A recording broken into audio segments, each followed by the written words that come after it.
بڑی سریلی آواز میں، بڑی میٹھی اور پیاری آواز میں جب اس نے اللہ کی حمد و ثنا بیان کی تو ابراہیم علیہ السلام کو کے اوپر وجد طاری ہو گیا، سکون مل گیا اللہ کی حمد و ثنا سن کر۔ اللہ کے ذکر میں برکت ہی اتنی ہے، اللہ کے ذکر میں مٹھاس ہی اتنی ہے، رب نے فرمایا کہ جب تم کرتے جاؤ گے تمہارے دلوں کو سکون ملتا جائے گا، الا بذکر اللہ تطمئن القلوب، تمہارے دلوں کو سکون ملتا جائے گا۔ تم میرا ذکر کرو فذکرونی اذکرکم، تم میرا ذکر کرو میں تمہارا ذکر کروں گا، تم زمین پر میرا ذکر کرو میں آسمانوں پر تمہارا ذکر کروں گا، تم دنیا داروں کے سامنے میرا ذکر کرو میں ملائکہ کے سامنے تمہارا ذکر کروں گا۔ اب ابراہیم پہ وجد طاری ہو گیا اور اس حمد و ثنا کرنے والے سے کہا کہ ایک مرتبہ اللہ کی یہی حمد و ثنا دوبارہ کر دے۔ اس نے کہا کہ اے ابراہیم اس کے بدلے میں مجھے کیا دو گے؟ ابراہیم نے کہا کہ میں اپنی بکریوں کا آدھا ریوڑ تمہیں دے دوں گا، آدھا ریوڑ تمہیں دے دوں گا۔ ابراہیم نے رب کو نہیں دیکھا، اللہ کا دیدار نہیں کیا، اس کی حمد و ثنا سنی ہے، اس نے دوبارہ اللہ کی حمد و ثنا شروع کی۔ ابراہیم کو سکون ملا اور کہا کہ اے اللہ کی حمد و ثنا کرنے والے مجھے ایک مرتبہ پھر سنا دے۔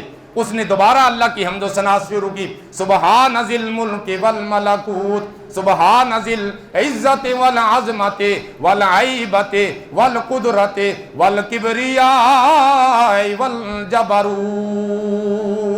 شاعر کیا کہتا ہے کہ ان ڈٹھیاں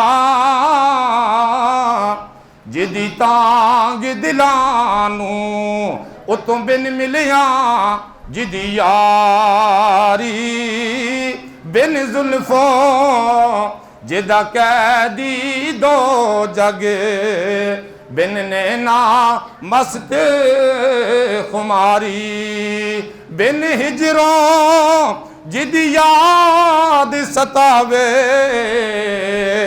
کہ بن صورت خلق پجاری یارو اس دی حمد کی آنکھاں میری حمد او دے کس کاری۔ بکریوں کا ریوڑ اس کے حوالے کر دیا۔ ابراہیم کو دوبارہ طلب ہو رہی ہے اللہ کی حمد و ثنا سننے کی۔ اس نے کہا کہ اے ابراہیم اب تیرے پاس مال بچا ہی نہیں، مال سارا تو نے مجھے دے دیا۔ ابراہیم نے کہا کہ اے اللہ کی حمد و ثنا کرنے والے، اے بکریوں کا اتنا بڑا ریوڑ تجھے چرانے کے لیے کسی بندے کی ضرورت پڑے گی، میں اپنے آپ کو تمہارے حوالے کرتا ہوں، پیش کرتا ہوں، مجھے اللہ کی حمد و ثنا دوبارہ سنا دے۔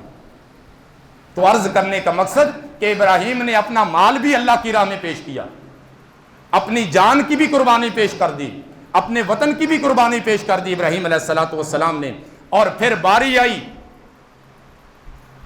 جان سے بھی زیادہ عزیز، مال سے بھی زیادہ عزیز، اولاد سے بھی زیادہ عزیز، ہر چیز سے عزیز اولاد کی۔ وہ اولاد جو مسلح پر بیٹھ کر رو رو کر ابراہیم نے دعائیں مانگی تھی، رب ہب لی من الصالحین، یا اللہ نیک اور صالح بیٹا عطا کر دے، نیک اور صالح اولاد عطا کر دے۔ اللہ نے 120 سال کی عمر تک اولاد نہ دے کر بھی آزمایا، 120 سال کی عمر میں اولاد دے کر بھی آزمایا۔ وہ بچہ ابراہیم علیہ السلام کو حکم ہوا کہ اے ابراہیم سجدوں کے اندر رو رو کر دعائیں مانگی ہیں جس بیٹے کے لیے، اب اس کی جو ہے وہ آزمائش کا وقت آ گیا ہے، اس کی قربانی کا وقت آ گیا ہے، اس کی قربانی کا وقت آ گیا ہے۔ ابراہیم علیہ السلام بڑا تفصیلی واقعہ ہے، اس کے لیے ایک بڑا جو ہے وہ کثیر وقت چاہیے کہ کس طرح ابراہیم علیہ السلام نے جا کر اس بیابان میں جہاں پر سبزہ نہیں ہے، جہاں پہ درخت نہیں ہے، جہاں پہ پانی نہیں ہے، کچھ بھی نہیں ہے، چٹیل میدان، کالے پہاڑ ہیں، وہاں پر اللہ کے حکم سے جا کر اپنے بیٹے کو اور اپنی بیوی کو چھوڑا۔ یہ ایک بڑا طویل واقعہ ہے۔ لیکن جب وہ بچہ جو ہے وہ بڑا ہوا تو ابراہیم علیہ السلام کے اوپر ایک اور آزمائش آ گئی۔ آزمائش آئی، خواب دیکھا، اب اس خواب کو اپنے بیٹے کے سامنے پیش کیا، خواب بیٹے کے سامنے پیش کیا۔ انی ارا فی المنام انی اذبحک فانظر ماذا تری۔ اے میرے لخت جگر، اے میری آنکھوں کی ٹھنڈک، اے میرے کلیجے کے ٹکڑے، میں نے خواب دیکھا ہے۔ خواب میں کیا دیکھا ہے؟ انی ارا فی المنام، میں نے خواب دیکھا، انی اذبحک فانظر ماذا تری، میں اپنے ہاتھوں سے تجھے ذبح کر رہا ہوں، تیرے گلے پہ چھری پھیر رہا ہوں، ماذا تری، تیری کیا رائے ہے، تیری کیا مرضی ہے۔ اب باپ بھی نبی، بیٹا بھی نبی، باپ بھی نبی ہے، بیٹا بھی نبی ہے، اور انہی کی اولاد میں امام الانبیاء نے آنا ہے، انہی کی اولاد میں امام الانبیاء نے، خاتم الانبیاء نے آنا ہے۔ اب آج کل کا ہمارے جیسا کوئی بیٹا ہوتا تو اس نے لازماً یہ بات کہنی تھی کہ ہمارا ابا جو ہے وہ پاگل ہو گیا ہے، ابے کا دماغ خراب ہو گیا ہے۔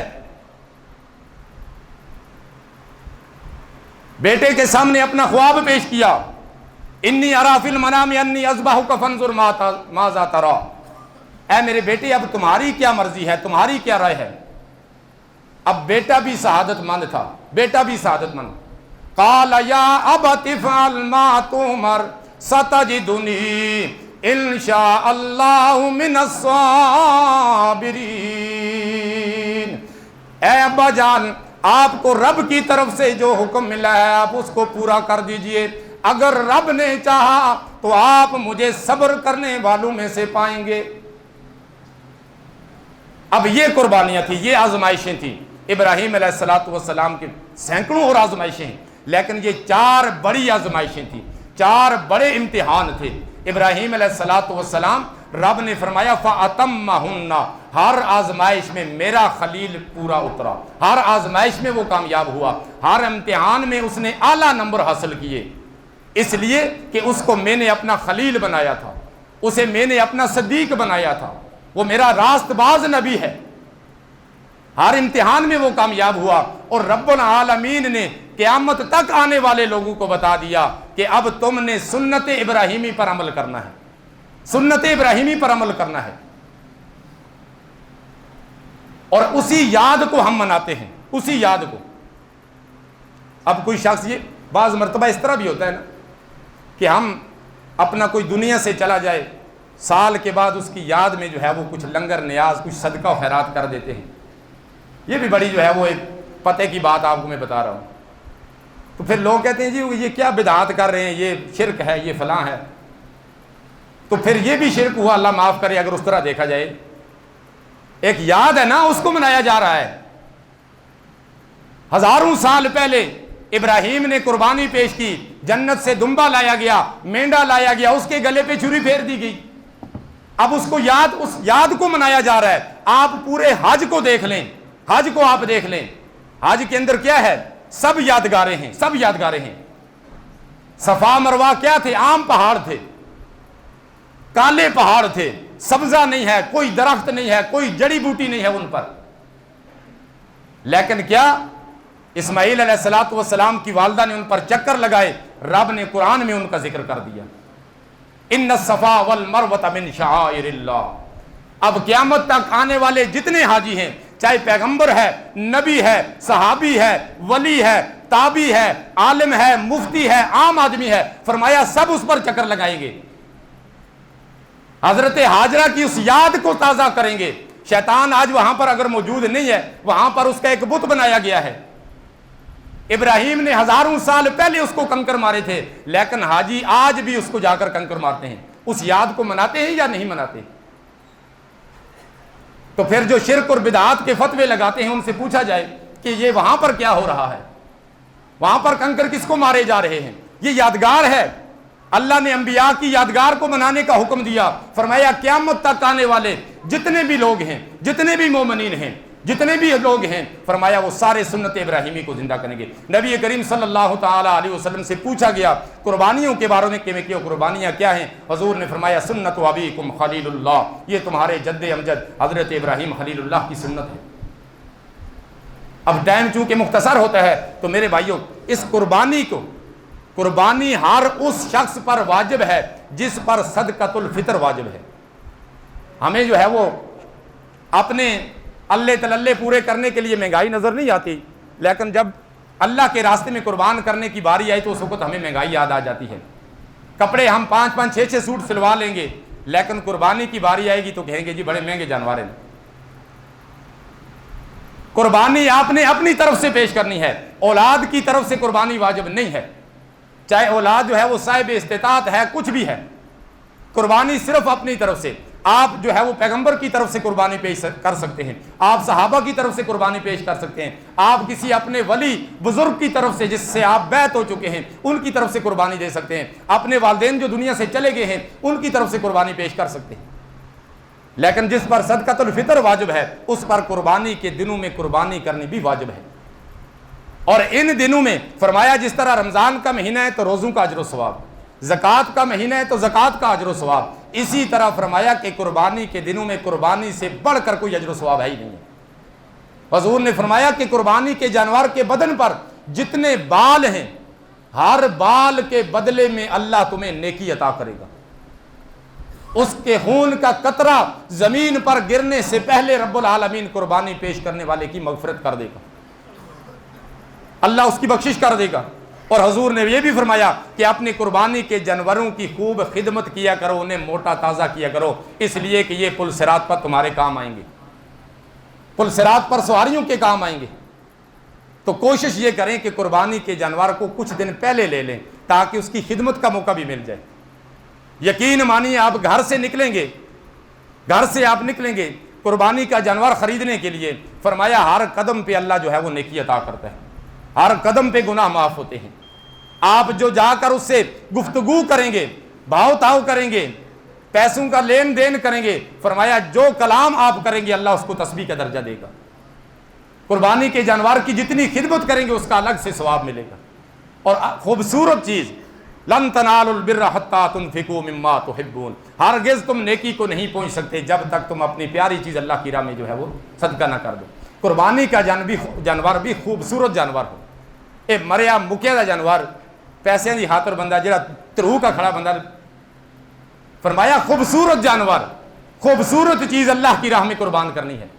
پورا سال ہم منو کے حساب سے گوشت کھا جاتے ہیں، لیکن اب اللہ کے حکم سے جانور کرنے کی باری آ رہی ہے، اس سے غم خواری کا جذبہ پیدا ہوتا ہے، قربانی کا جذبہ پیدا ہوتا ہے، غریبوں کے ساتھ جو ہے وہ بلائی کا جذبہ پیدا ہوتا ہے، اور پھر اس کے حصے بنائے جائیں، قربانی کے گوشت کو جو ہے وہ اپنے عزیز و اقارب میں، رشتہ داروں میں، غرباء میں اس کو تقسیم کیا جائے۔ پھر انشاءاللہ آنے والے جمعے کو قربانی کے اور مسائل آپ کے سامنے پیش کیے جائیں گے، بیان کیے جائیں گے۔ اور اس کے علاوہ بھی قربانی کا جانور خریدنے سے پہلے اپنے محلے کے امام، خطیب جو لوگ ہیں ان سے مسائل پوچھ لیا کریں کہ قربانی کے جانور کی عمر کتنی ہو، دانتوں کا مسئلہ ہے، سینگوں کا مسئلہ ہے، اس کے اندر کوئی عیب نہ ہو، کوئی نقص اس کے اندر نہ ہو۔ تو یہ مسائل پوچھ کر جو ہے وہ اگر آپ جانور خریدیں گے تو انشاءاللہ آپ کو جانور بھی اچھا ملے گا، اور قربانی بھی ایسی جو ہے وہ اللہ کی راہ میں جب پیش کی جائے گی تو اللہ تبارک و تعالیٰ اس کو قبول و منظور فرمائیں گے۔ اللہ رب العالمین سے دعا ہے کہ وہ مجھے اور آپ سب کو سنت ابراہیمی پر عمل کرنے کی توفیق عطا فرمائے۔ وآخر دعوانا ان الحمد للہ رب العالمین۔